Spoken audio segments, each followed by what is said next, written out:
Last video में हमने scientific errors को डिस्कस किया था, डेफिनेशन देखी थी और 3 टाइप्स देखी थी उसकी। अब उन्हीं टाइप्स को आज हम डिफाइन करने जा रहे हैं, समझने जा रहे हैं। सही है। तो उन टाइप में सबसे पहली जो टाइप हम आज डिस्कस करने वाले हैं, it is personal error.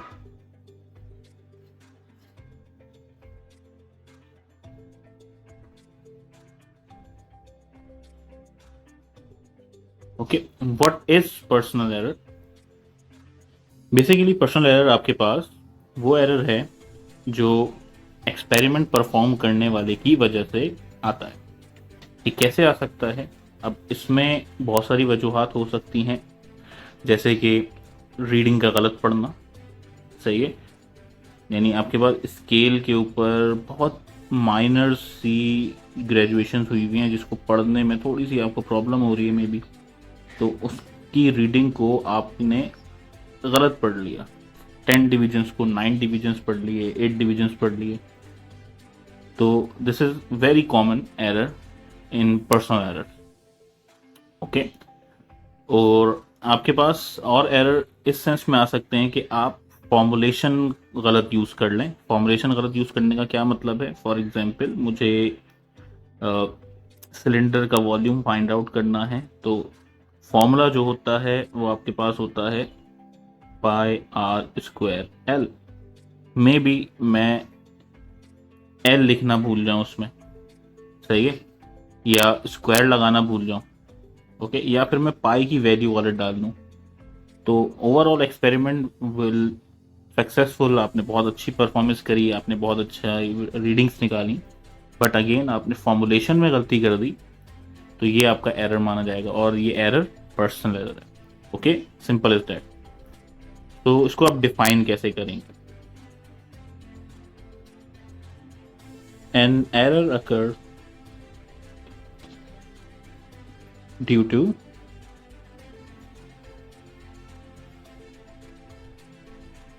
use of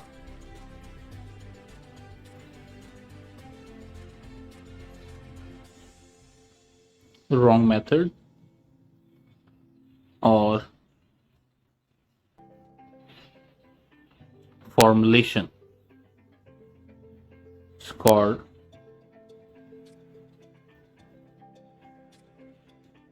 personal error।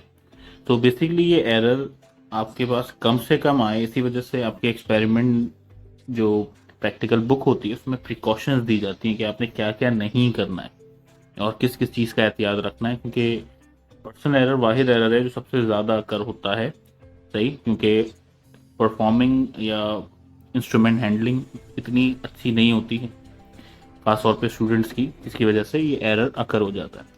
सही। तो अगर आपसे पूछा जाए what is the remedy, what is the cure और obviously what is the removal of this error, तो सिंपल सा है कि आप कोशिश करेंगे कि आपने जो एरर जिस वजह से आया है उसको कम से कम करें। कैसे करेंगे? By using right method, okay, right formulation. या फिर एरर इस वजह से आ रहा है कि आपसे रीडिंग पढ़ने में इशू हो रहा है, तो बेहतर है कि फिर हम उस रीडिंग को अप्रोक्सीमेशन के साथ पढ़ें। Okay okay, second type of error is random error. अब ये किस किस्म का एरर है पहले समझ लेते हैं। So random error basically randomly ही आता है, यानी कि ना ही इसमें किसी पर्सन यानी कि जो एक्सपेरिमेंट परफॉर्म कर रहा है उसकी गलती होती है, ना ही कोई इंस्ट्रूमेंट का इशू है, बल्कि एनवायरनमेंट का इशू है, जिसे आप प्लेस और आपके पास एरिया जो भी है आपके पास चेंज होने की वजह से, कंडीशंस चेंज होने की वजह से, इंपॉर्टेंट कंडीशन चेंज होने की वजह से जो भी एरर आपको फील होता है वो रैंडम एरर है। क्या मतलब है इसका? फॉर एग्जाम्पल, आपने एक एक्सपेरिमेंट परफॉर्म करा है जो कि दिन के वक्त था और उसमें धूप भी थी, गर्मी भी थी, टेम्परेचर का फर्क था, तो आपकी वैल्यू 5 आ गई फॉर एग्जाम्पल। और वही एक्सपेरिमेंट रात को परफॉर्म किया गया जब कोई धूप नहीं थी, कोई टेम्परेचर इतना तेज नहीं था, जिसकी वजह से वैल्यू में अब डिफरेंस आ रहा है, हालांकि आपने परफॉर्मेंस वही करी है जो पहले थी. So this kind of errors are called random errors. Okay, so इस एरर को कैसे डिफाइन किया जाए? तो basically an error occurs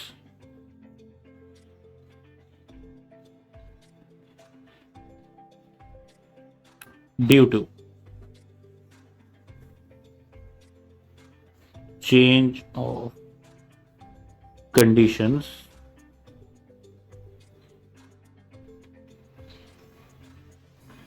where experiment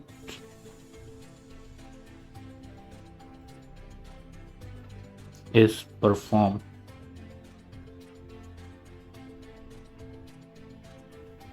Called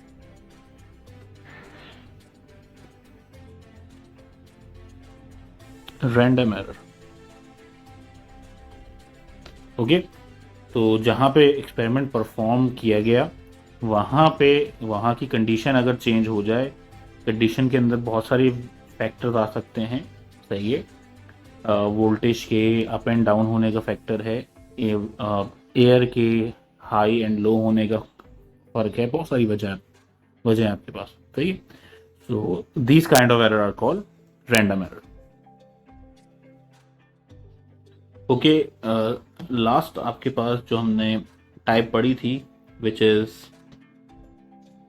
systematic error.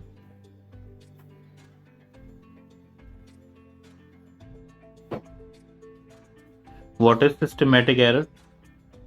तो नाम से जाहिर है सिस्टम के अंदर या इंस्ट्रूमेंट के अंदर आने वाला एरर सिस्टमैटिक एरर कहलाता है.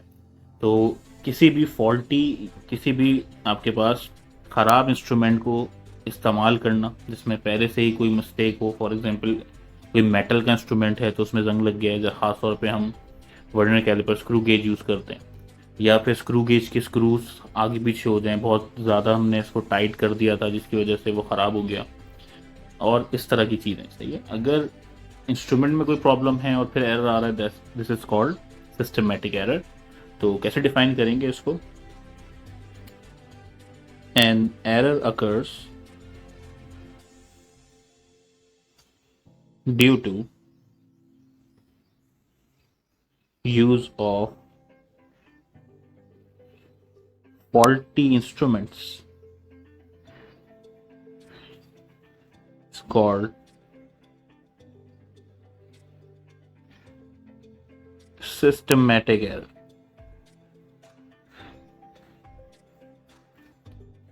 सही है, सिंपल सी डेफिनेशंस हैं और इन डेफिनेशंस को अगर आप याद कर लेंगे तो बहुत आसानी हो जाएगी. अब सिस्टमैटिक एरर को हम रिमूव कैसे करते हैं? तो इसके लिए सबसे बेहतरीन तरीका है कि आप या तो नया इंस्ट्रूमेंट यूज़ करें या फिर इंस्ट्रूमेंट को अगर वो सही हो सकता है तो सही करने की कोशिश करें. ओके, अच्छा, सिस्टमैटिक एरर के बारे में एक और बात है कि इसको एक और नाम से भी जाना जाता है which is basically zero error. सही है, it is also called zero error.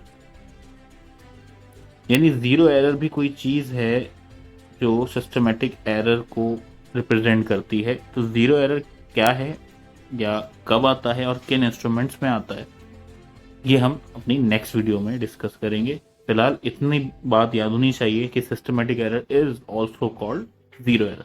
May be MCQ के पॉइंट ऑफ व्यू से ये इंपॉर्टेंट होता है. So that's all for today. Thank you and Allah Hafiz.